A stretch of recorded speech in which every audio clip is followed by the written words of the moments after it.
বাংলাদেশের অর্থনীতির প্রধান চালিকা শক্তি আমাদের প্রবাসীরা। পৃথিবীর বিভিন্ন দেশে ছড়িয়ে থাকা প্রবাসীরা শুধুমাত্র নিজেদের স্বপ্নই গড়ছে না, বরং তাঁদের পাঠানো রেমিটেন্সে শক্তিশালী হচ্ছে দেশের অর্থনীতির ভিত। কিন্তু এই সাফল্যের আড়ালে রয়েছে নিরাপদ অভিবাসন, দক্ষ জনশক্তি তৈরি, নতুন শ্রমবাজার অনুসন্ধান, প্রবাসীদের অধিকার এবং কল্যাণ নিশ্চিত করা এবং দেশে ফিরে তাঁদের পুনর্বাসনের মতো গুরুত্বপূর্ণ সব চ্যালেঞ্জ।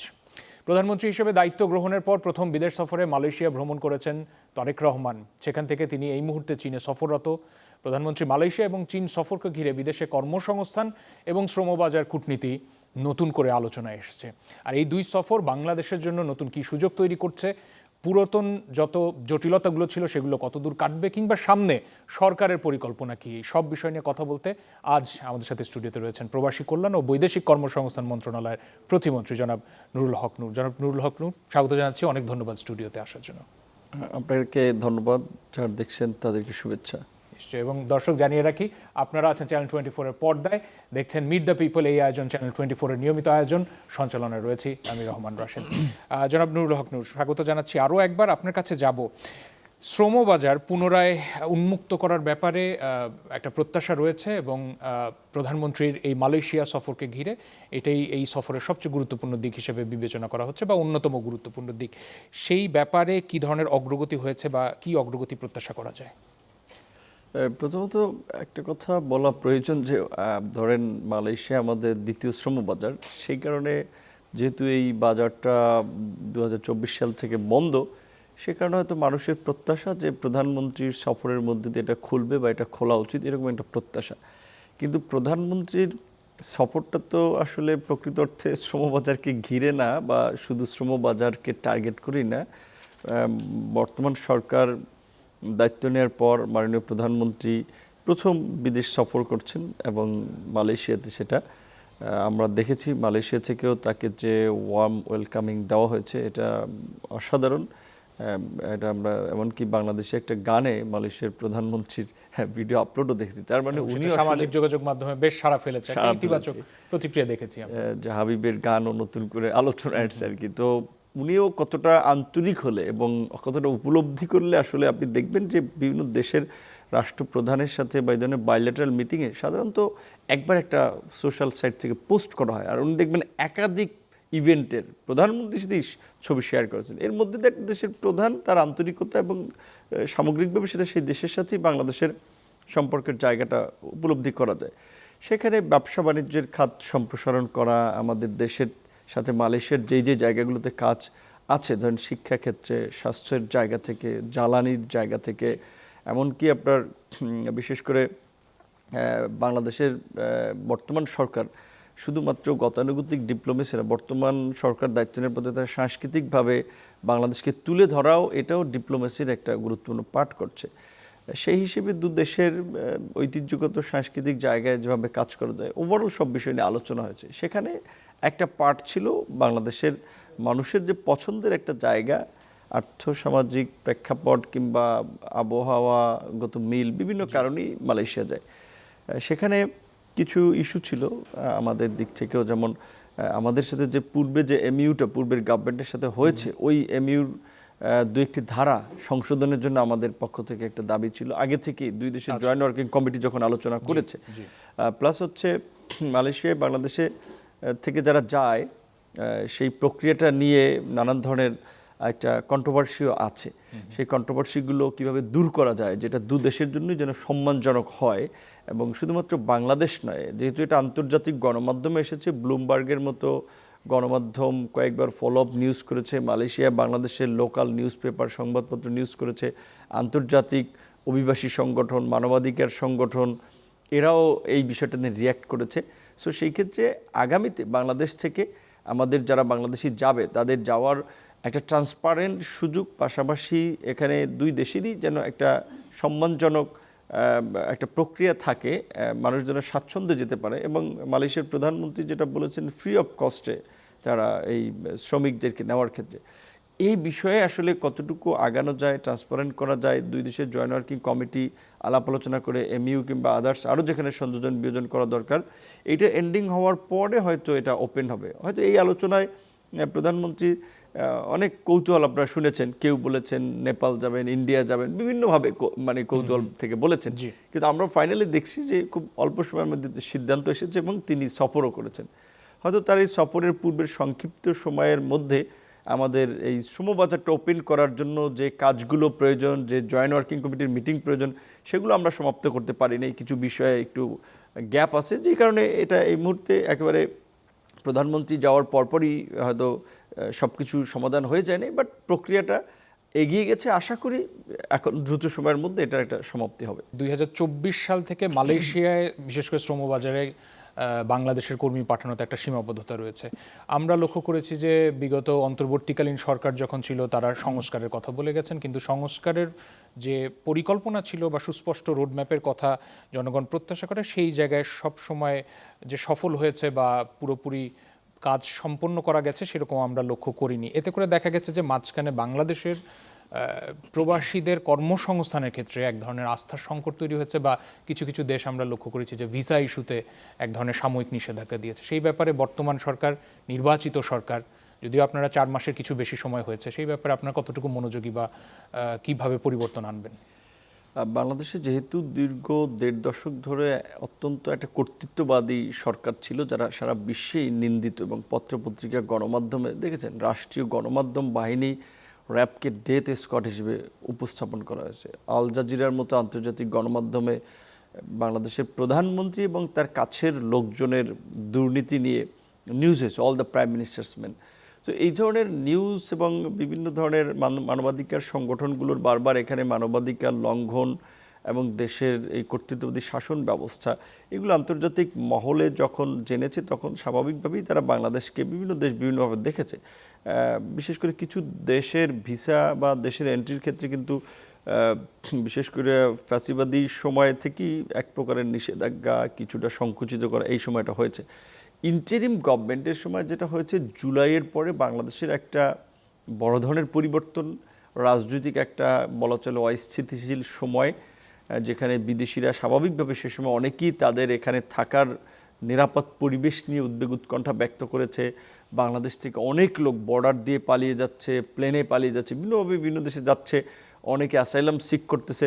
তো সেক্ষেত্রে এই সমস্ত প্রেক্ষাপটে তখন কিছু দেশ তাদের দেশে এন্ট্রির ক্ষেত্রে একটু রেস্ট্রিক্ট করেছে, এবং ইন্টারিম গভর্নমেন্ট যে কাজটা শুরু করেছিল তার ফলে কিছুটা এই প্রক্রিয়ার উন্নতি হয়েছিল। যেমন আমাদের আপনার ইউরোপের কিছু দেশ আপনার ইন্টারিম গভর্নমেন্টের প্রচেষ্টায় এখানে এসে ভিসা দেওয়ার ক্ষেত্রে সম্মতি হয়েছিল। মানে তারা আগে ইন্ডিয়া থেকে দিত, তো পরবর্তীতে এখানে কয়েকটা দেশ এখানে এসে ফরেন আমাদের যে একাডেমি, ওখানে এসে 4-5 দিন থেকে কিছু ভিসা ইস্যু করে একটা তারা উদ্যোগ নিয়েছিল।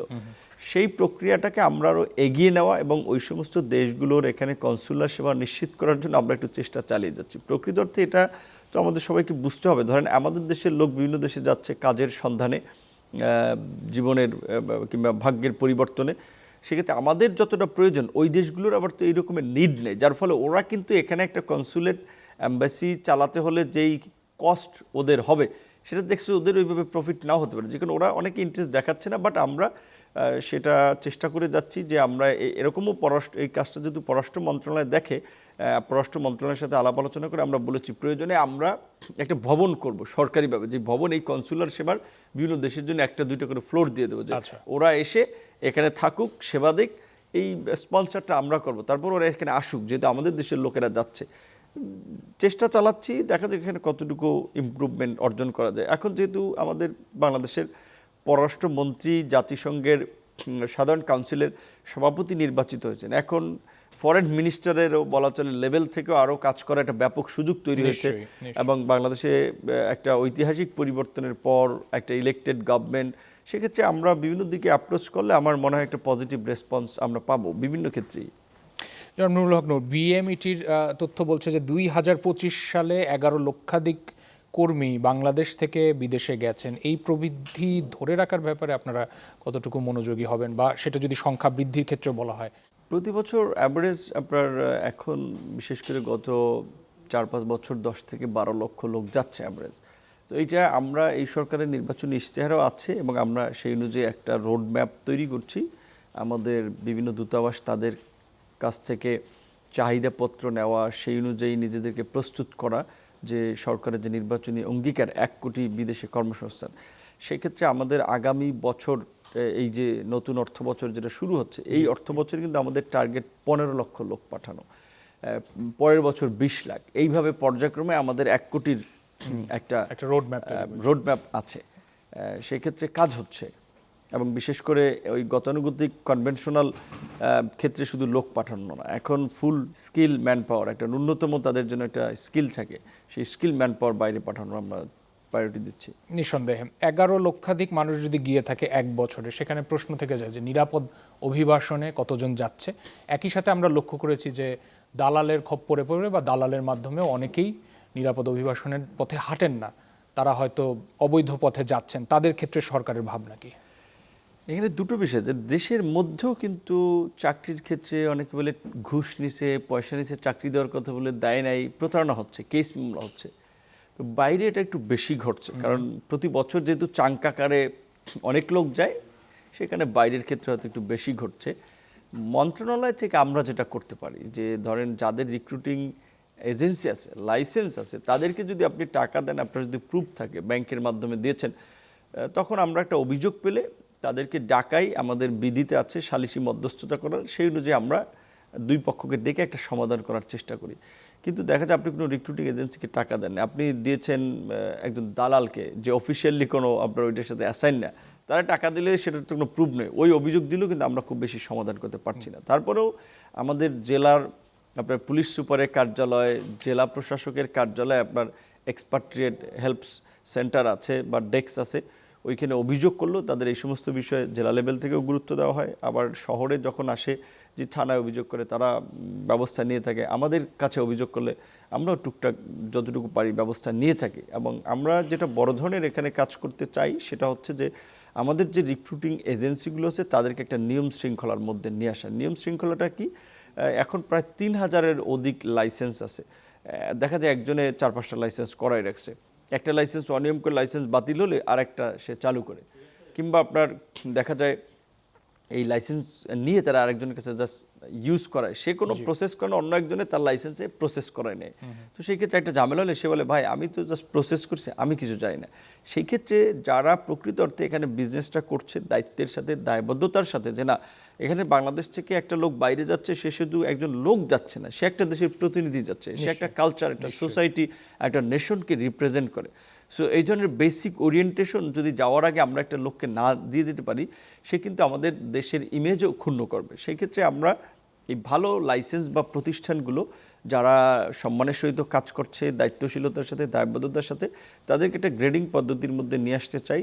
এবং সেই ক্ষেত্রে আমার ধারণা অনেক লাইসেন্স টিকবে না, গুটি কয়েক লাইসেন্স টিকবে, এবং তারা ঠিকই সঠিকভাবে কাজটা করবে। সেই ক্ষেত্রে গ্রেডিং পদ্ধতিটা কিভাবে কাজ করবে? রিক্রুটিং গ্রেডিং ধরেন হচ্ছে, একটা হচ্ছে যে আপনি প্রতি বছর কতজন লোক পাঠাচ্ছেন, সেই লোকের মধ্যে কতজন ফেরত আসতেছে, কতজন বিএমইডিতে অভিযোগ দিচ্ছে, হ্যাঁ, এই রকমের আপনার কাজের পারফরমেন্স নিয়ে একটা গ্রেডিং হতে পারে। সেক্ষেত্রে আমরা এবিসি ধরেন গ্রেড করে দিলাম, তাহলে আমাদের ধরেন এরকম যদি থাকে, এ ক্যাটাগরিতে 100 লাইসেন্স আছে। এবং এখন আমাদের যে সিস্টেম, অনলাইন সিস্টেম, ওইপি প্ল্যাটফর্ম আছে একটা আমাদের, ওভারসিজ এমপ্লয়মেন্ট প্ল্যাটফর্ম।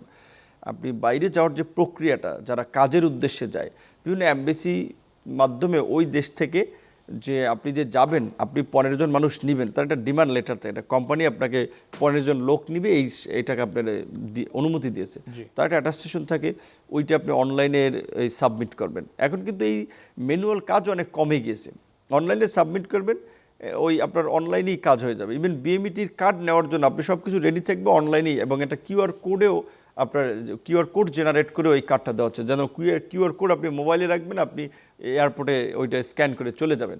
পাশাপাশি যাওয়ার আগে যে কাজগুলো করতে হয়, 3 দিনের পিডিইউ বা প্রি ডিপার্চার ওরিয়েন্টেশন প্রোগ্রাম, সেটা করতে হবে। এবং আমরা ওই যে এখন অনেক ক্ষেত্রে দেখা যায় আপনার 5টা লোকের কাজের ওয়ার্ক অর্ডার আছে, কিন্তু আপনি নিচ্ছেন 15 জন।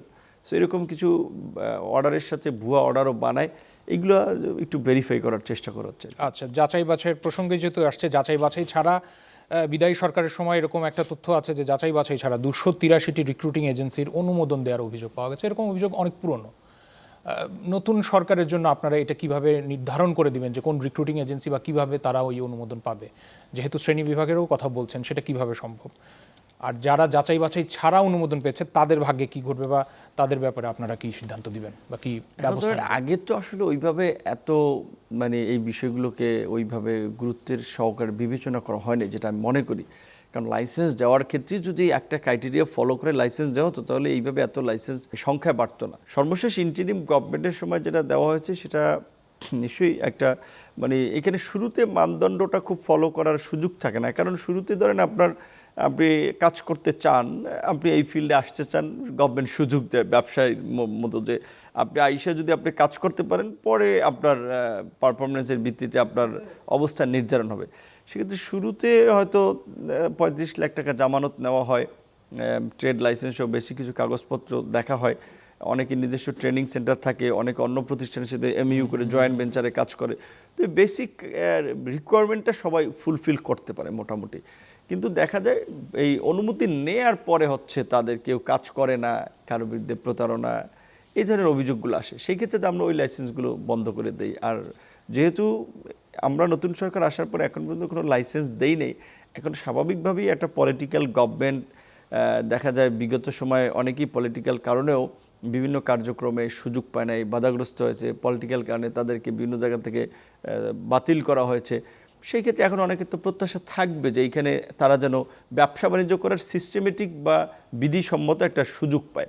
সেটা লাইসেন্সটাও আমাদেরকে সুযোগ দিতে হবে। আমরা পত্রিকায় সার্কুলার দেব, যারা আবেদন করবে সেটা যাচাই বাছাই করে আবার হয়তো দেওয়া হবে। এবং একইভাবে পুরানো যেগুলো আছে যাচাই বাছাই করে আবার যাদের পারফরমেন্স লো, বিতর্কিত, তাদেরকেও বাদ দেওয়া হবে। রিক্রুটিং এজেন্সিরা তাদের এবং তারা নিয়ে একটা সিন্ডিকেট পরিচালনা করে এরকম অভিযোগ নিশ্চয়ই শুনেছেন, সে ব্যাপারে আপনার বক্তব্য বা প্রতিক্রিয়া কী হবে? প্রকৃত অর্থে বাংলাদেশে অনেক জায়গায় সিন্ডিকেট আছে এবং সেই সিন্ডিকেটে একেবারেই দেখা যায় আমলা থেকে রাজনীতিবিদ, গণমাধ্যম, বিভিন্ন শ্রেণী পেশার মানুষ জড়িত থাকে। বাংলাদেশের এখন যদি আপনি গণমাধ্যম দেখেন, ম্যাক্সিমাম গণমাধ্যমই কিন্তু বড় বড় কর্পোরেট হাউসের ব্যাকআপ হিসেবে কাজ করছে। সো সব জায়গায় কিন্তু এই সিন্ডিকেট, নিয়ন্ত্রণ, এই বলয়, এইটা বাংলাদেশে আছে। এখান থেকে আমাদেরকে বের হয়ে আসতে হবে। আমরা বিশেষ করে আমি অ্যাজ এ মানে আম জনতার প্রতিনিধি হিসেবে সাধারণ মানুষের জন্য রাজনীতি করেছি, ছাত্রদের অধিকার আদায় আন্দোলন করেছি, একটা পরিবর্তনের স্বপ্ন নিয়ে, একটা নতুন বাংলাদেশের আকাঙ্ক্ষা থেকে। সো অন্য অন্য জায়গায় কি হচ্ছে বা হবে সেটা আমি জানি না।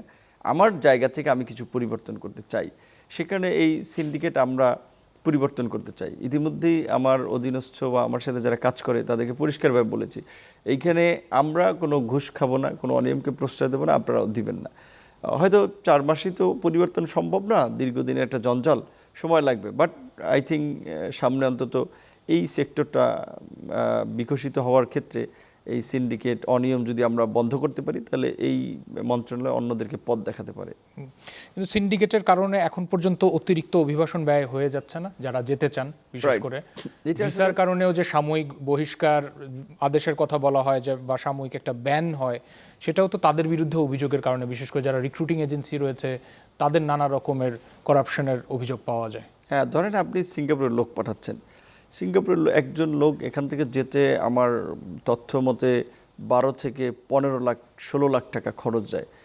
কিন্তু প্রকৃত অর্থে সিঙ্গাপুরে যাইতে এরকম খরচ লাগে না। সর্বসাকুল্যে আমার যেটা ওভার হইলে 3 থেকে 3.5, তাহলে আপনি নিচ্ছেন কত? 10 থেকে 12, 15-16 লাখ অ্যাভারেজ। তাহলে এই বাড়তি টাকাটা কে নিচ্ছে, কেন, কীভাবে নিচ্ছে? এখানে কিন্তু আমরাও কিছু করতে পারতেছি না, কারণ এটা ওই সিঙ্গাপুর 6টা কোম্পানিকে অথরাইজ করেছে যে তারা প্রশিক্ষণ দেবে। তো ওই প্রশিক্ষণ মানে আপনি সিঙ্গাপুর যাইতে হলে ওই কোম্পানিটা সিল সাপোর্ট আপনাকে নিয়ে যেতে হবে। তো এইখানে কিন্তু মনোপলি আছে। মালয়েশিয়া তো অনেক দিন ধরেই আপনার এটা নিয়ে আলাপ আলোচনা হচ্ছে। অন্যান্য কিছু দেশেও কিছু শর্ট লিস্ট করে। এটা 2টা দিক আছে। একটা হচ্ছে পজিটিভ অর্থে যে ওই দেশগুলো আপনার 3000 লাইসেন্স বা যাচাই বাছাই করা ওদের পক্ষে সম্ভব না, ওরা আপনার 8-10টা লাইসেন্স খোঁজ খবর নিয়ে চিহ্নিত করেছে, সেটা একটা বিষয় হতে পারে। আর অনেক জায়গায় হচ্ছে মনোপলি করার জন্য কিছু লোক পয়সা খরচ করে একটা সিন্ডিকেট করে রাখে। আমরা এই সিন্ডিকেটগুলো ভাঙার জন্য আমরা কাজ করতেছি। সেই ক্ষেত্রে আমরা চাচ্ছি যে গ্রেডিংটা যদি করতে পারি, তাহলে সব লাইসেন্সের জন্য যখন সুযোগটা ওপেন হয়ে যাবে, তখন আর কেউ এই আপনার মনোপলি বা এই আপনার এককভাবে নিয়ন্ত্রণ সিন্ডিকেট এটা করতে পারবে না। যারা রিক্রুটিং এজেন্সি কাজ করছে এটা কি মনে হয় যে যথেষ্ট পরিমাণে রয়েছে নাকি দরকারের থেকে বেশি আছে? আর গ্রেডিং করতে গেলে কি এমন হয়েছে যে যাদের বিরুদ্ধে ইতিমধ্যে অভিযোগ দাখিল হয়েছিল তাদের বিরুদ্ধে কোনো ব্যবস্থা নেওয়া হয়েছে বা নেওয়ার কোনো পরিকল্পনা আছে আপনাদের? এখানে ওই যে ধরেন আমাদের 35 লাখ টাকা একটা লাইসেন্সে এগেনস্টে জামানত থাকে। তো ধরেন একজনে এই স্ক্যাম করে কিংবা একটা প্রতারণা করে গ্রুপ নিয়ে সে 20 জন নিয়ে যাবে, 50 জন নিয়ে যাবে, ইউরোপ নিয়ে যাবে 15-20 লাখ টাকা করে। তো তাহলে 35 লাখ টাকা 3 জনের কাছে যদি আপনার 10 লাখ টাকা করে সে ওইভাবে ভাগাই নিতে পারে, 30 লাখ টাকা হয়ে যায়। তাহলে ধরেন যদি সে 100 জনকে নিয়ে তার লাইসেন্স বাতিল হয় তাহলে তো তার সমস্যা নেই, টাকা তো সে আগে উঠাই নিয়েছে। তো এখানেও মানে এই ধরনের একটা বিষয় আছে। সেই ক্ষেত্রে আমরা যেটা করতেছি এখন জেলা উপজেলা পর্যায়ে যতটুকু পারি অ্যাওয়ারনেস ক্রিয়েট করা নিরাপদ এবং বৈধ অভিবাসনের ক্ষেত্রে, রেগুলার মাইগ্রেশনের ক্ষেত্রে, এবং এই প্রতারণায় স্ক্যামের সাথে যারা জড়িত তাদের বিরুদ্ধে প্রশাসনিক আইনগত শক্ত পদক্ষেপের মাধ্যমে যেন এখান থেকে কিছুটা নিবৃত্ত করতে পারি। বৈদেশিক কর্মসংস্থান এবং নিরাপদ অভিবাসন নিয়ে আপনারা বলছিলেন যে দালালের দৌরত্ব কমাতে বা সরকারের তরফ থেকে যে পদক্ষেপগুলো নেওয়া হয়েছে যে কম খরচে তারা নিরাপদ অভিবাসনে যেতে পারবেন বা কর্মসংস্থানে খোঁজ করতে পারবেন, কিন্তু সেই বিষয়গুলো জানানোর পরও দেখা যায় যে সাধারণ মানুষ বিশেষ করে প্রান্তিক পর্যায়ে যারা তারা দালালের খপ্পরে পড়ছেন। এই ব্যাপারে একটা কমন অভিযোগ বা নির্দিষ্ট অভিযোগ পাওয়া যায় যে তারা এই বিষয়গুলো সম্পর্কে জানেনই না যে সরকারের তরফ থেকে কি কি পদক্ষেপ বা সুবিধাগুলো রয়েছে। এই ব্যাপারে আপনার মন্ত্রণালয় কি পরিকল্পনা করে যে তারা কিভাবে আপনারা প্রান্তিক জনগণের কাছে এই তথ্যগুলো পৌঁছে দিবেন? আমরা দায়িত্ব নেওয়ার পর থেকে আমার কাছে মনে হয়েছে যে 3টা জায়গায় প্রায়োরিটিতে আমাদের কাজ করা উচিত। এক নম্বর হচ্ছে আমাদের দেশ থেকে যারা যাচ্ছে তাদের স্কিল ম্যান পাওয়ার বাইরে পাঠানো এবং তাদের অবশ্যই এই যে একটা গলা কাটা অভিবাসন ব্যয় বা খরচ হচ্ছে এইটা হ্রাস টেনে ধরা। দ্বিতীয়ত হচ্ছে আপনার যারা যাচ্ছে তাদের একটা ওয়েলফেয়ার নিশ্চিত করা। তো এই বিশেষ করে অভিবাসন ব্যয় কমানো, তাদের ওয়েলফেয়ার নিশ্চিত করা, স্কিল ম্যান পাওয়ার পাঠানো, এই 3টে জায়গায় প্রায়োরিটি দিয়ে কাজ করা এই মন্ত্রণালয়ের দরকার। সেটা উপলব্ধি করে আমরা সেই অনুযায়ী কিছু পদক্ষেপ নিচ্ছি। স্কিল ম্যান পাওয়ার পাঠানোর জন্য আমাদের মন্ত্রণালয়ের অধীনে প্রায় 110টা টিটিসি বা টেকনিক্যাল ট্রেনিং সেন্টার আছে, কিন্তু প্রকৃত অর্থে সবগুলো এইভাবে সক্ষম না যে লোকজনকে ট্রেন করার জন্য। তো আমরা কিছু প্রতিষ্ঠানকে আপনার রোল মডেল করার জন্য আপনার তাদেরকে সক্ষম করার জন্য একটা টার্গেট নিয়েছি এই অর্থ বছরে। পর্যায়ক্রমে সবগুলোকে এইভাবে ওয়েল ইকুইপড করা হবে যেন সেখানে সব ধরনের ট্রেনিং, এখন প্রায় 55টা ট্রেডে প্রশিক্ষণ দেওয়া হয়, পর্যায়ক্রমে সেটি বাড়ানো হবে যেন তারা একটা ন্যূনতম একটা স্কিল নিয়ে যেতে পারে। দ্বিতীয়ত এই অভিবাসন ব্যয় যেটা 2017 সালে একটা আপনার খরচের খসড়া আছে মন্ত্রণালয়ে দেওয়া আছে, কিন্তু সেটা প্রকৃত অর্থে ওইভাবে ফলো করা হয় না। বিশেষ করে এই যে আপনার যারা প্রতারিত হয় বা এই যে দালালের দৌরত্ব বন্ধ করার জন্য যে ধরনের পদক্ষেপ নেওয়া দরকার, সেক্ষেত্রে আমরা চিন্তা করেছি যে আমাদের যে সরকারি অর্গানোগ্রাম আছে সেটাকে ব্যবহার করে বিভাগীয় পর্যায়ে বিভাগীয় কমিশনার, জেলা পর্যায়ে জেলা প্রশাসক, ডিসি, উপজেলা পর্যায়ে ইউনো, ওনাদেরকে সম্পৃক্ত করে স্থানীয় জনপ্রতিনিধি, বিশিষ্ট ব্যক্তিবর্গ তাদের মাধ্যমে বৈধ নিরাপদ অভিবাসনের জন্য একটা ক্যাম্পেইন করা এবং এই প্রতারণায় কিংবা অবৈধভাবে যেন তারা দেশের বাইরে না যায় এই বিষয়টা নিয়ে অ্যাওয়ারনেস ক্রিয়েট করা। তো সেক্ষেত্রে এখন আমি নিজেই মাঝে মাঝে আপনার নিরুপায় হয়ে যাই, কারণ আমার কাছে বলে যে ভাই আমি সৌদি যাব, কোন লাইসেন্স ভালো বা কোন রিক্রুটিং এজেন্সি ভালো আমাদের একটু নাম বলেন, বা আমি ইউরোপ যেতে চাই ভাই একটা ভালো রিক্রুটিং এজেন্সির ঠিকানা দেন। এখন প্রকৃত হচ্ছে আমি তো ওইভাবে কোন এজেন্সিকে আমি রেফার করব। প্রথম কথা হচ্ছে আমি পারি না একটা লাইসেন্সের নাম বলে দেওয়াটা, কারণ এটা অনেক সময় ইন্টারেস্ট অফ কনফ্লিক্ট হচ্ছে, তাহলে আমি ওইটির মধ্যে ফেভার করতেছি। তো আমার সামনে যদি তালিকা থাকতো যে এ গ্রেডের আমার এই 50টা লাইসেন্স, বি গ্রেডের 100 লাইসেন্স, আমি একজন জিজ্ঞেস করতে তালিকা ধরাই দিতে পারতাম, ভাই এটা দেখে তুমি যাও। সো এইখানে কিন্তু আমিও পারতেছি না, যদিও প্রধানমন্ত্রী এই বিষয়ে একমত হয়েছেন এই গ্রেডিং করাটা নিয়ে। আশা করি এই যে গ্রেডিংটা যদি আমরা করতে পারি তাহলে এইখানে এই প্রতারণা, এই দালালদের দৌরত্ব এটা কিন্তু এজেন্সির যে কথাগুলো বলছেন সেগুলো যথার্থই, এবং প্রবাসী কল্যাণের ওয়েবসাইটে গেলেও এরকম সুনির্দিষ্ট তালিকাও লক্ষ্য করা যায়। কথা হচ্ছে যে প্রান্তিক জনগণ তো সবসময় ওয়েবসাইটে যাওয়ার মতো তিনি শিক্ষা দীক্ষা নাও রাখতে পারেন, সেই ক্ষেত্রে আপনাদের পর্যন্ত পৌঁছানোর বা এই যে সেবা যে পৌঁছাবে সংস্থার কাছে কিভাবে পৌঁছাবে, সেটা কি যথেষ্ট সহজীকরণ করা হয়েছে? আমাদের প্রত্যেক জেলায় জনশক্তি ব্যুরো নামে একটা অফিস আছে, যেখানে যদিও লোকবল কম থাকে একজন, এবং 35টা জেলায় হচ্ছে ওয়েলফেয়ার সেন্টার, প্রবাসী কল্যাণ সেন্টার আছে, ওইটার একটা লোকবল আছে, পর্যায়ক্রমে 64 জেলায় হবে। তো আমরা এখন চিন্তা করতেছি আমাদের এই জেলা জনশক্তি অফিস, প্রবাসী কল্যাণ এবং প্রবাসী কল্যাণ ও বৈদেশিক কর্মসংস্থান মন্ত্রণালয়ের অধীনে যে ব্যাংক আছে, যে ব্যাংকটির শাখা আপনার ঢাকা থেকে জেলা উপজেলা আছে, এই 3টা সার্ভিসকে এক ছাতার নিয়ে আসা, এক ছাতার নিচে নিয়ে আসা, যাতে করে মানুষ সহজে সেবা পেতে পারে এবং জানতে পারে যে না এটা হচ্ছে প্রবাস মন্ত্রণালয়ের বিল্ডিং। ধরেন মফস্বল এলাকায় জেলা উপজেলায় যদি এরকম হয় যে এই বিল্ডিংটাতে প্রবাসী সেবা পাওয়া যায়, এবং পর্যায়ক্রমে এখানে পাসপোর্ট সেবাটাও ইনক্লুড করা। কারণ হচ্ছে আমাদের ওই যে বলেছেন এটা স্বল্প শিক্ষিত সাধারণ প্রবাসী যারা যায় তারা পদে পদে দালালের দ্বারা আসলে হয়রানির শিকার হয়। একটা পাসপোর্ট করতে গিয়ে, ওই একটা ভিসা পেতে গিয়ে, ইভেন এখান থেকে ওই এয়ারপোর্টে গিয়ে হয়রানির শিকার হয়, ওই বিদেশে গিয়ে কাজের ক্ষেত্রেও সে কাজ করে, দেখা যায় তার বেতনটা উঠে নিয়ে যায় আরেকজনে। তো এই ওভারঅল এই প্রক্রিয়াটাকে এখন তো দুনিয়াতে প্রযুক্তির অ্যাডভান্সমেন্টের ফলে সব মানুষই প্রযুক্তির সাথে পরিচিত হচ্ছে, আমাদের দেশের মানুষ আস্তে আস্তে হচ্ছে, আর বিদেশে যারা যায় তাদের তো কথাই নেই, সব কিছু বোঝা যায়। সো এটাকে যদি আমরা অনলাইন বেসড, টেকনোলজি বেসড করতে পারি এবং মানুষকে যদি ওইভাবে একটু জানাইতে পারি ওয়াইড অ্যাঙ্গেলে, যেখানে এই সার্ভিস দেওয়া হচ্ছে এই প্রক্রিয়া, তাহলে আমার ধারণা এই আমাদের যে একটা লক্ষ্য সেবামুখী জনপ্রশাসন কিংবা সেবাকে একেবারেই জনমুখী করা, সেক্ষেত্রে আমরা সফল হব। জনাব নুরুল হক নূর, দীর্ঘদিনের একটা অভিযোগ রয়েছে যে বাংলাদেশে যারা শ্রমিক বিদেশে যাচ্ছেন কর্মসংস্থানের লক্ষ্যে, তারা একেবারেই নিম্ন দক্ষতার। এই ব্যাপারে আপনাদের কি ভাবনা রয়েছে বা কি পরিকল্পনা রয়েছে? আমরা এই গতানুগতিক প্রক্রিয়ায় কনভেনশনাল শ্রম বাজারে দক্ষ, এই আধা দক্ষ যেটা বলার কি, আধা দক্ষ স্কিল, সেমি স্কিল লোক পাঠানো, এইটার চেয়ে এখন আমরা কিছু প্রফেশনাল জায়গায় গুরুত্ব দিচ্ছি, যেটা হোয়াইট কলার জব বলতে পারেন। এমনিতেই বাংলাদেশের ডক্টর, নার্স, ইঞ্জিনিয়ার, টেক যারা এক্সপার্ট, এদের এখন ভালো আপনার ডিমান্ড আছে বিভিন্ন জায়গায়। প্রথম হচ্ছে তাদের আমাদের পাঠান লাগে না, আসলে তারা নিজেরাই এখন অনলাইনে সার্চ করে যে এই দেশের এই কোম্পানি আপনার লোক নিচ্ছে, তারা এটা যেতে পারে।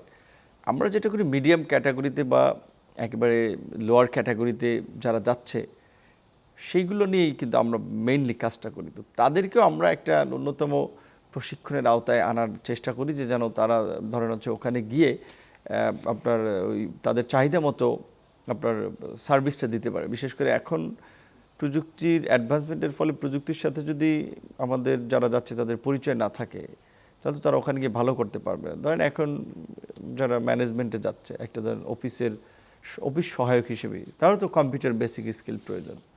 কিংবা ধরেন এখন ওয়েল্ডিং, শিপ বিল্ডিং এরকম কাজে যাচ্ছে, এখানেও তো অনেক মেশিনারির ইউজেস আছে, তো এইগুলো তো তার ইউজ জানা লাগে। সেই ক্ষেত্রে আমাদের যে টেকনিক্যাল ট্রেনিং সেন্টারগুলো, যেটা বলছি যে ওই 110টা, এর মধ্যে 6টা মেরিন আছে, 104টা জেনারেল ট্রেডে সেখানে ট্রেনিং করা হয়। এই ট্রেনিংগুলো দেওয়ার মধ্য দিয়ে আমরা দক্ষ মানব সম্পদ পাঠানোর চেষ্টা করছি। পাশাপাশি আমাদের দূতাবাসগুলোতে বর্তমান সরকার দায়িত্ব নেওয়ার পরে নির্দেশনা দেওয়া হয়েছে যে ওই সমস্ত দেশগুলোতে হোয়াইট কলার জব বা প্রফেশনাল লোকদের আমরা কীভাবে কর্মসংস্থান সৃষ্টি করতে পারি, এবং প্রধানমন্ত্রীর এই বিষয়ে একটা মানে দৃষ্টিভঙ্গি আছে। আমরা এই সরকার দায়িত্ব নেওয়ার পরে শুরুর দিকে প্রথম বোধহয় 1.5 মাসের মধ্যেই 3টা মিটিং করেছি শুধু এই কর্মসংস্থান নিয়েই। চমৎকার। বাংলাদেশের একটা বড় সংখ্যক মানুষ হচ্ছে শুধুমাত্র মধ্যপ্রাচ্য কেন্দ্রিক। এককভাবে মধ্যপ্রাচ্যের উপরে বা সৌদি আরবের উপর নির্ভর করাটা থেকে একটা ঝুঁকি মনে করেন আপনি? হ্যাঁ, এটা তো আপনার এই যুদ্ধের সময় দেখা গেছে আমাদের যেমন শ্রমবাজারের প্রায় 75% মানুষের গন্তব্য মিডল ইস্ট। এই যুদ্ধের ফলে আপনার বিশেষ করে মার্চ এপ্রিলে কিন্তু লোক যাওয়া অর্ধেকে নেমে এসেছে। তাহলে 80% আপনার ওইদিকে যাচ্ছে, প্রায় 75 to 80%, এবং তাদের পাঠানো রেমিটেন্স আপনার অর্থনীতিতে একটা প্রভাব আছে, আবার তারা ওখানে যাচ্ছে, সেটা কর্মসংস্থানের একটা প্রভাব আছে। সো এই মিডল ইস্টের যুদ্ধের ফলে কিন্তু আমরা একটা বহুমুখী ধারণা আমরা পেয়েছি, এই যে আমাদের শ্রমবাজার, অর্থনীতি, জ্বালানির উপরে প্রভাব। সো মাস্ট বি এখন আমাদের চিন্তা, এবং আমরা সে অনুযায়ী কাজও করছি, আমাদের শ্রমবাজারকে মিডল ইস্টের বাইরে ডিসেন্ট্রালাইজ করা। বিশেষ করে আমরা ইউরোপ, এশিয়া প্যাসিফিক অঞ্চলকেও আমরা গুরুত্ব দিচ্ছি। সেক্ষেত্রে কয়েকটা দেশ চিহ্নিত করে আমাদের কাজ হচ্ছে যে ওই সমস্ত দেশে আমরা কিভাবে আমাদের লোকজনের একটা কর্মসংস্থানের ব্যবস্থা করতে পারি। যুদ্ধ পরিস্থিতির কারণে তাহলে তো রেমিটেন্সের উপরেও একটা প্রভাব আশঙ্কা করা যায় মনে হয়। এখানে এখন পর্যন্ত মানে গুড লাক যে আমাদের আপনার রেমিটেন্সের উপরে নেগেটিভ প্রভাব পড়ে নাই। রেমিটেন্স হাই ফ্লোই আসতেছে, যদি যাওয়া কমে গিয়েছে, বাট রেমিটেন্সটা আসতেছে। এবং মার্চে তো একক মাস হিসেবে বাংলাদেশের এযাবৎকাল সর্বোচ্চ রেমিটেন্স এসেছে। এবং এই অর্থ বছরেও আপনার জুনের শুরুর দিক পর্যন্ত যে হিসাব, তাতেও গত বছরের চেয়ে 2 বিলিয়ন বেশি। গত বছর ছিল 30.something billion dollar foreign currency reserve আমাদের এই প্রবাসীরা পাঠিয়েছে। এইবার সেটা 32 পাঠিয়েছে। সো বাড়তেছে। হয়তো নির্বাচিত সরকার বা জুলাইয়ের পট পরিবর্তনের পর মানুষের একটা ইতিবাচক ধারণা হয়েছে যে বৈধ পথে রেমিটেন্স পাঠানো বা দেশে টাকা পাঠানো, যার ফলে এই ইটা বাড়ছে। মিডল ইস্টে যারা কাজ হারালেন বা যুদ্ধ পরিস্থিতির কারণে যাদেরকে দেশে ফিরতে হবে, তাদের ভাগ্যে কি ঘটবে? আমাদের মন্ত্রণালয় থেকে প্রবাসী যারা দেশের বাইরে যাচ্ছে তারা একটা কল্যাণ ফি দিয়ে যায় এবং তাদের সেই কল্যাণ ফি টাকায় তাদের জন্য কিছু ওয়েলফেয়ার কাজ করা হয়। অল ব্যাংক বাংলাদেশ সরকার প্লাস হচ্ছে প্রবাসী কল্যাণ আমাদের যেটা বোর্ড আছে, এই বোর্ডের সমন্বয়ে একটা পুনর্বাসন প্রকল্প আছে। যাদের ধরেন বাইরে তারা ভালো কাজ করে এসেছে, তাদের অভিজ্ঞতা আছে, সেক্ষেত্রে আমাদের চেষ্টা থাকে তাদেরকে অন্য দেশে পাঠানো যায় কিনা এই অভিজ্ঞতা কাজে লাগানোর জন্য, বা দেশের মধ্যে এটার কাজে লাগানো যায় কিনা। আর পুনর্বাসনের ক্ষেত্রে যে এখানে কর্মসংস্থান সৃষ্টিতেও তাদেরকে সহায়তা করা হয়, একটা প্রশিক্ষণ দিয়ে তাদেরকে যদিও ছোট স্মল একটা ফান্ডিং দেওয়া হয়, বাট এইবার আমরা এটা বাড়ানোরও চেষ্টা করতেছি। অভিবাসনে যারা গেছেন তারা যদি কোনো কারণে দুর্ঘটনার শিকার হন বা কেউ মারা গেলে তার লাশ দেশে আসা নিয়ে একটা দীর্ঘসূত্রতা দেখা যায়, সেই ক্ষেত্রে কি হবে আপনাদের বক্তব্য? লাশ আনা নেওয়ার ক্ষেত্রে কি আসলে ধরেন আমরা এখান থেকে কি সব তো অফিসিয়াল প্রক্রিয়া করতে হয়। মন্ত্রণালয় চিঠি দেবে আমাদের ওইখানকার লেবার কাউন্সিলর যে সৌদির, তাকে সে আবার ওই দেশের আইন কানুন, অ্যাক্সিডেন্ট করে মারা গেলে এক ধরনের, হসপিটালে মারা গেলে দেখা যায় অনেক ক্ষেত্রে বিল ডিউ থাকে, এই ধরনের ফর্মালিটিগুলো শেষ করে আসতে হয়তো একটু সময় লাগে। তবে প্রবাসীদের এখন মোটা দাগে যারা মারা যান দেশের বাইরে, তারা যদি সরকারি সেবা চান, সহায়তা চান, তাহলে তাদেরকে পরিপূর্ণ সেবা সহায়তা দেওয়া হয় এবং বিনা খরচে লাশ দেশে আনা হয়। এয়ারপোর্টে ইনস্ট্যান্টলি ওই পরিবারকে লাশ দাফন কাফনের জন্য 35,000 টাকা দেওয়া হয়। পরবর্তীতে পর্যায়ক্রমে তারা যদি বিএমইটির কার্ড নিয়ে যায় বা ক্লিয়ারেন্স নিয়ে যায়, তাদের বিমা এবং কল্যাণ সুবিধা অনুযায়ী তারা আপনার প্রায় 13 লক্ষ টাকা পর্যন্ত পায়। সেটা একমাত্র যারা বিএমইটি কার্ড, রাইট, একমাত্র বিএমইটি কার্ড। আনডকুমেন্টেড যারা তারা পায় না, বা বিএমইটির কার্ড নিয়ে যারা যায় না তারা পায় না। একটা বড় সংখ্যক জনগোষ্ঠী যারা এখনো প্রবাসে অবৈধ অভিবাসী হিসেবে রয়েছেন, তাদের জন্য সরকারের ভাবনা কি? এখন আপনাকে তো একটা সিস্টেমে আসতে হবে। সেই ক্ষেত্রে এখন আমরা আবার নতুন করে সরকার নির্বাচনী ইশতেহার অনুযায়ী যে প্রবাসী কার্ড চালু করার ঘোষণা ছিল, সেটি আশা করি আগামী মাসের মধ্যে বাস্তবায়ন হবে।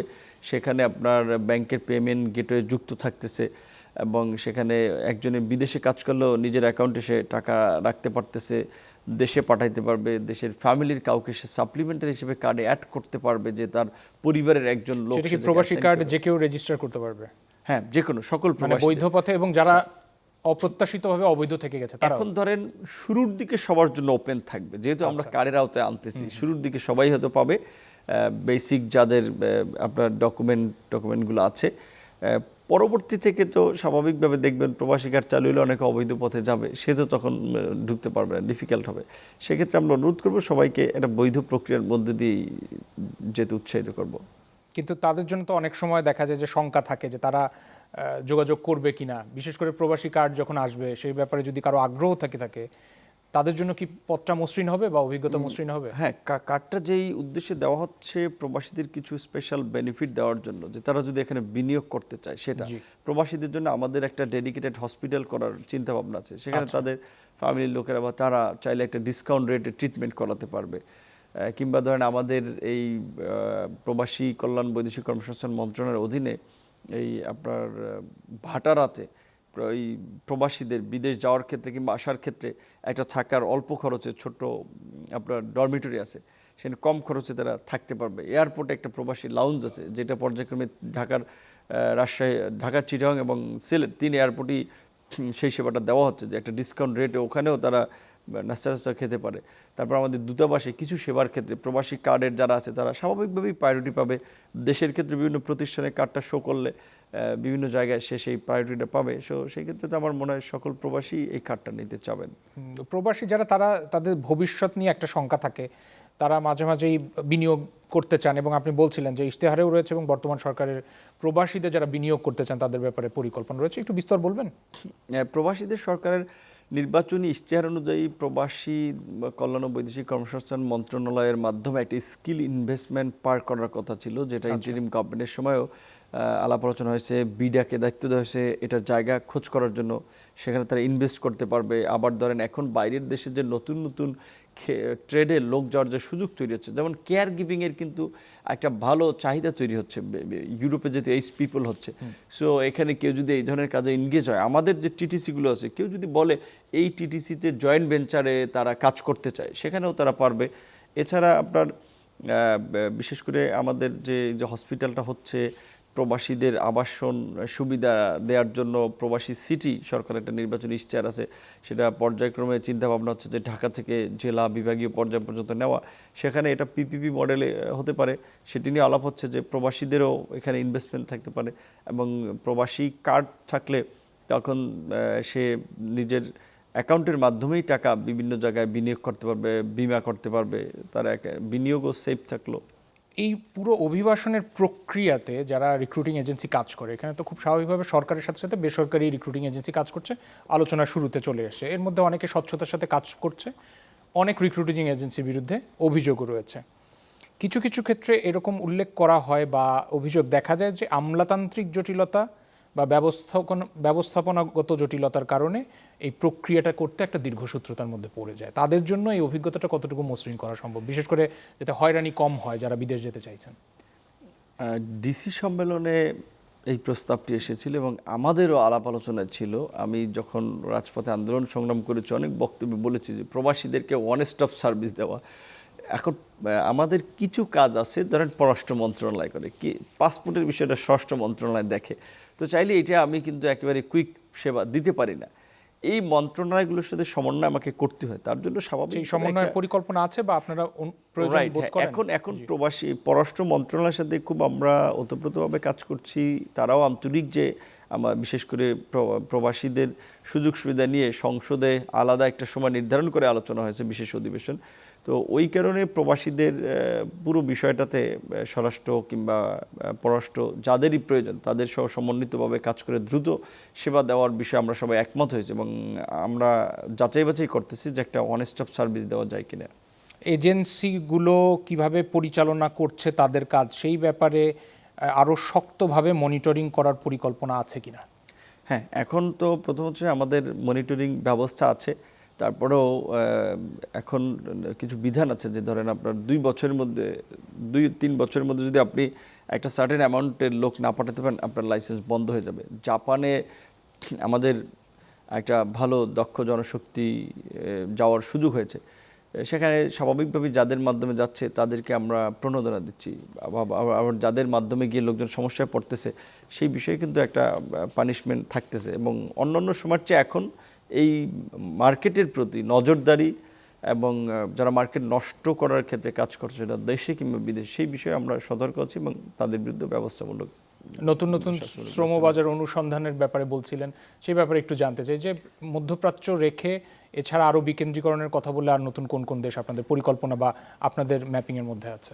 রাইট, আমরা বেশ কয়েকটা দেশেই আমরা ম্যাপিং করে কাজ করতেছি। কিছু দেশের কথা বলা আগে মানে ঠিক না, কারণ এগুলো যদি বাইরে যায়, কারণ এখন বিভিন্ন দেশে কিন্তু এই অভিবাসন বিরোধী অ্যান্টি মাইগ্রান্ট আপনার গভর্নমেন্ট বাড়তেছে। যেমন ট্রাম্পের মতো লোকই কিন্তু অভিবাসনের বিরুদ্ধে কঠোর, জার্মানিতে, তারপর ইউরোপের অনেক দেশে সময় এবং পরিস্থিতি জটিল হচ্ছে। রাইট, সেই ক্ষেত্রে আমরা যদি এই অভিবাসনটাকে আমাদের লোক পাঠাচ্ছি বাংলাদেশে, যেমন পর্তুগাল আপনি দেখেছেন নির্বাচন আগে আরেক এমপি সে কিন্তু লাগাই দিছে যে এটা বাংলাদেশ না, মানে পর্তুগালের। সো এই জন্য অনেক আলোচনা ওপেন করা আবার ঠিক না।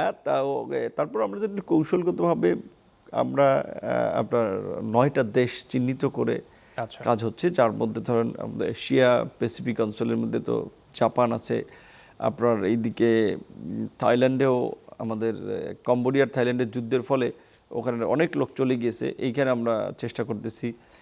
মালদ্বীপ তো যাচ্ছে আমাদের, মালয়েশিয়া তো এই বন্ধ এটা ওপেন করার চেষ্টা করা হচ্ছে।